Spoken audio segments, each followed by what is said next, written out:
Hello, Glenn Parker, High Vibration Foundation. Thank you for watching. I wanted to talk about fear today and the concept of fear because it really is just a concept now. Okay, so a train can be coming and you turn around and you're on the tracks. That's an autonomic type of fear, and it's actually a fear attached to the idea that you're no longer going to exist if you were to die.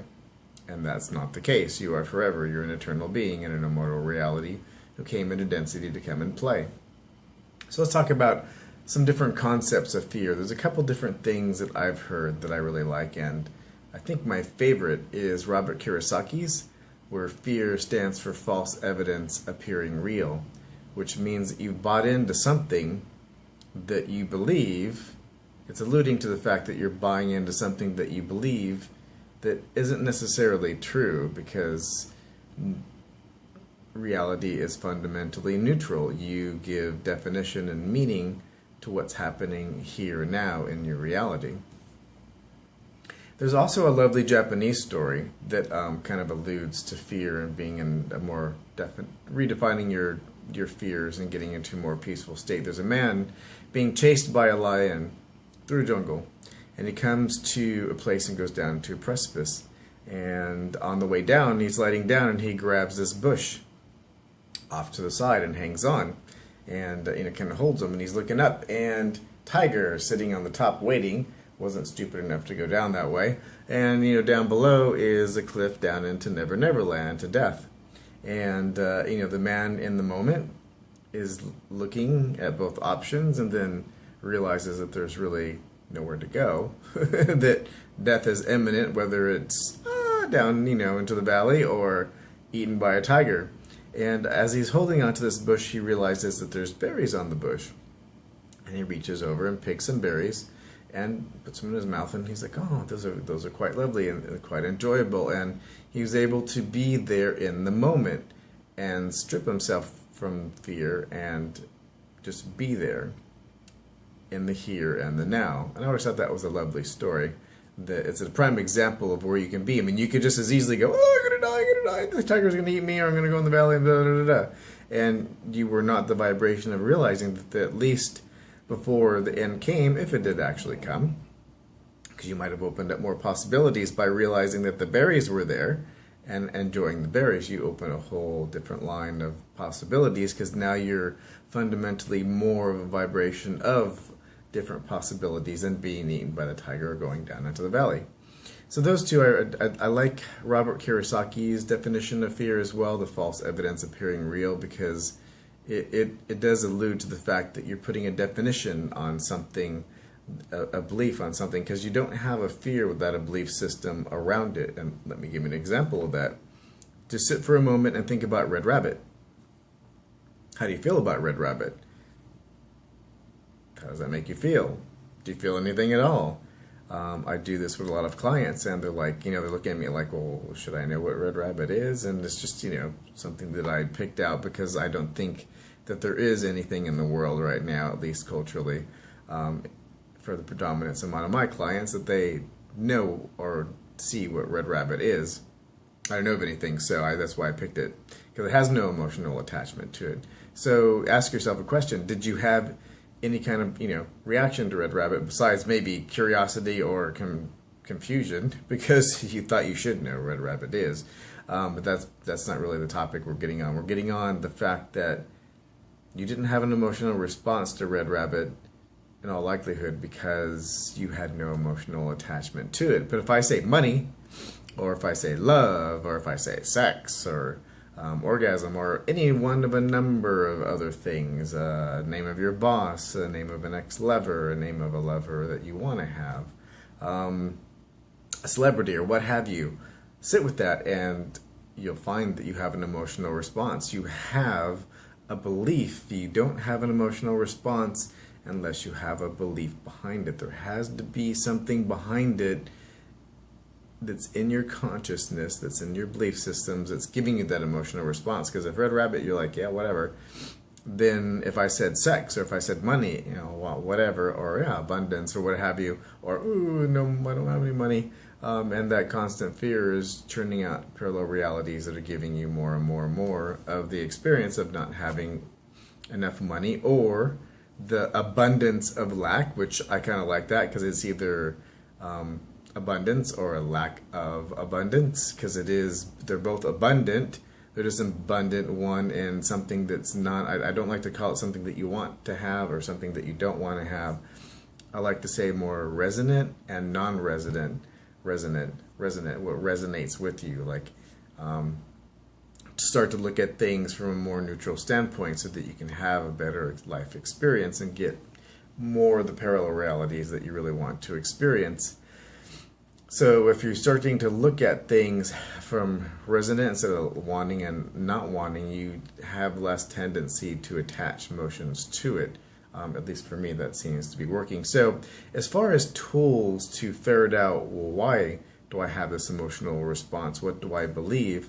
I think Bashar's tools, the threshold of believability, Abraham-Hicks has some tools, has tons of material, let's say money and love and other types of interest, if that's where you're kind of stuck around, or if you have emotional responses to sex or other things. There's lots of materials out there. I think the threshold of believability, basically, what do I believe this thing, whatever it is, can I believe? Do I believe beyond a shadow of a doubt that I can manifest it within 10 years? Yes, I mean, and no hesitation. And once it's any kind of hesitation, then you stop. 7 years, yes. 5 years, yes. 3 years, yes. 2 years, maybe. Then you ask yourself, well, what would I have to believe for that to be true? Well, I think I'd have to work for that long a time, and I think I'd have to save some money. I still have bills, blah, blah, blah. So what would I have to believe to be true for me to have it in 2 years? Well, if I believed I was an immortal being in a timeless reality who basically could realize any parallel reality I wanted based on my belief system, I probably could have that sooner. Or maybe I could do a partnership with this person, or any other number of things that you believe, not just to throw them in there so that you think that you'll believe them. And then you do the tool over again. Do I believe I could do it in 10 years? And, start high seems to work for me, and then work your way down. Do I believe I can do it in 5 years? Yeah. 2 years? Yeah. 1 year? Yeah. 6 months? Maybe. And once you've done that a few times and you stick at a certain spot, then that's what it needs to happen, and that's how long it needs to take for the good of all involved, and for you to have the experience that you wanted to experience of that evolution, of that coming out. So that is an extraordinarily useful tool. You can use it for almost anything and adapt it to so many other things that you would be looking to ferret out why you believe that and why that's in your core belief systems. And it works really, really well, but you have to be diligent, have to be exceptionally honest with you have to be brutally honest with yourself, and you have to be very open to grinding down on those different ideas. So that's a fantastic tool. It's one that I suggest. There's stuff all over the place that teach you how to do that, and there's stuff on Bashar's website. There's ones that are listed that have the threshold of believability in there, and if you can't find them, just email them. They're good about getting back to you and letting you know which ones have what you're looking for. So that is the general idea. Now, there's tons of other tools. Abraham-Hicks has really good tools to do that for threshold believability types of tools, because it all has different permission slips to do the same thing. It's find one that resonates best with you. And I think, again, with that idea of resonance, when you're looking at something and you say, well, I don't want that. Well, no, that doesn't resonate with me. So that way you can more easily move on to the next thing that does resonate. And then eventually you're just noticing all the things that resonate and the things that don't. You're just, I don't have to pay attention to that because I don't want any more of that in my life experience. I think that's pretty much everything I wanted to share. I think that's the core idea of it, is fear is a belief system that's out of alignment with your true and natural self. And it's, I like Bashar's definition that it is like a piano, dun, dun, dun, dun, dun, and all is going well, and a key that's out of tune. And that's what a belief system, that's what fear is to show that you have something in your belief system that's out of alignment with your true and pure nature. And for you to go and examine that belief, if you want to be honest with yourself and you want to take times to do the tools, that's why you're here, is to go and expand as a being. But you have freedom of choice. You can do whatever you want. You can ignore them and make them worse and let them get into epic proportions and out of proportions until they get to a place where life isn't any fun anymore, and it's drudgery every day, and I'm off to work, and why am I not getting what I want? Because I'm not following the highest excitement, and blah, blah, blah, blah, blah. Negative synchronicity abounds, and negative parallel realities abound. So be easier on yourself. You've made the best choices that you could have possibly made with the information you've had up to this moment in time. And if you also realize that it is forever, there's only this lifetime, mind you. This is a unique lifetime. This is a unique experience. So, don't look at it like, oh, whatever, I can do this over again. Look at it from the standpoint where you are immortal, and this is forever, and you've been around for...